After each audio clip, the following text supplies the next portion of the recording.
Hello बच्चों, let's read this question. So this question says, given below our statement, one is labeled as adjacent and other is labeled as regions. ठीक है, adjacent क्या given है? Time period of oscillations of a liquid drop depends upon the surface tension. If density of the liquid of is rho and radius of the drops r, then time period देखिए आपका क्या है? K under root of rho r cube divided by s to the power 3 by 2 is dimensionally correct where K is dimensionless. Reason क्या बोल रखा है? Using dimensional analysis we get RHS having different dimensions then of that of the time period.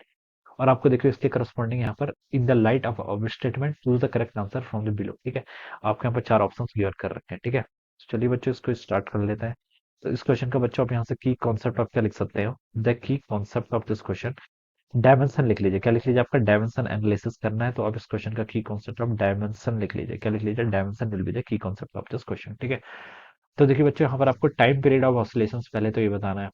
ठीक है, देखिए formula के given कर time किसके इक्वल आपका K times under root of rho r cube divided by बच्चों कितना है? S to the power 3 by 2। S देखिए क्या यहाँ पर सरफेस टेंशन है, रो क्या है? डेंसिटी, आर क्या है? डिस्टेंस। ठीक है, तो सरफेस टेंशन को हम देखिए पहले डिफाइन कर लेते हैं। सरफेस टेंशन होता है क्या? देखिए फोर्स ऑफ सरफेस टेंशन देखिए आपका सरफेस टेंशन इनटू लेंथ के इक्वल होता था। ठीक है, तो ये आपका आता था। ठीक है, तो यहाँ से आप सरफेस टेंशन की डायमेंशन निकाल लीजिए। फोर्स की डायमेंशन क्या होती है? मास इंटू एक्सेलरेशन, तो इसको M L T minus two लिख दिया।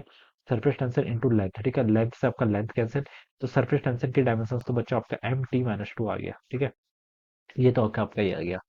और लेफ्ट साइड में देखिए आपका क्या है? टाइम है ना, टाइम है, यस टाइम है, तो इसकी डायमेंशन आपकी टी रहेगी। ठीक है, के की कोई डायमेंशन नहीं तो उसको ऐसे रहने जो रो क्या डेंसिटी, डेंसिटी की डायमेंशन क्या होती है? एम एल माइनस थ्री होती है। ठीक है, आर क्यूब की डायमेंशन आपका एल क्यूब हो जाएगी divided by M T minus two की पावर आपके 3 बाई 2 है। की पावर 3 बाई 2, ठीक है। ठीक है, ये गिवन कर रखा है। और ये पूरी टर्म आपकी एक बार आपके अंडर रूट में, तो मैं इसको 1/2 पावर लिख लेता हूँ। ठीक है, इसको यहाँ पर से देखिए ये रॉन्ग आएगा। ठीक है, मतलब नहीं होगा। देखिए L two the power minus three से ये कैंसिल हो जाएगा। नीचे देखिए क्या ऊपर आपका एम बच गया, यहाँ पर क्या आपका एम टू द पावर 3/2 ऊपर आएगा तो क्या हो जाएगा? M to the power minus 3/2।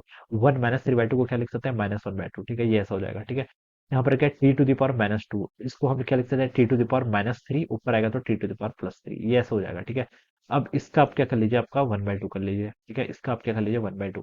तो ये तो बच्चों आपका आएगा नहीं, कहीं से कहीं तक टाइम से मैच नहीं करेगा, तो बच्चों ये तो आपका क्या हो गया? इनकरेक्ट हो गया। ठीक है, दिस इज इनकरेक्ट, ये 3/2 पावर से आपका रॉन्ग हो जाएगा। ठीक है, तो बच्चों ये बता सकते हैं कि अजर्सन तो बच्चों के आपका यहाँ पर से इनकरेक्ट हो गया। ठीक है, अब देखिए रीजन पे क्या बोल रखा है? Using dimensional analysis we get RHS having different dimension then that of the time period. बिल्कुल सही है। ठीक है, आरएचएस और एलएचएस की डायमेंशन आपकी सेम ही नहीं है तो आपका डिफरेंट आ जाएगा। ठीक है, तो बच्चों इसका क्या होगा? एजर्सन तो इनकरेक्ट है बट रीजन करेक्ट है। ठीक है, तो assertion is false but reason is true, तो डी ऑप्शन क्या होगा? इसके करस्पॉन्डिंग ट्रू हो जाएगा। ठीक है, so we can write down that option D will be the right answer of this question. Okay, so this is how we will solve this problem. So I hope you all understood this concept. All the best and thank you so much.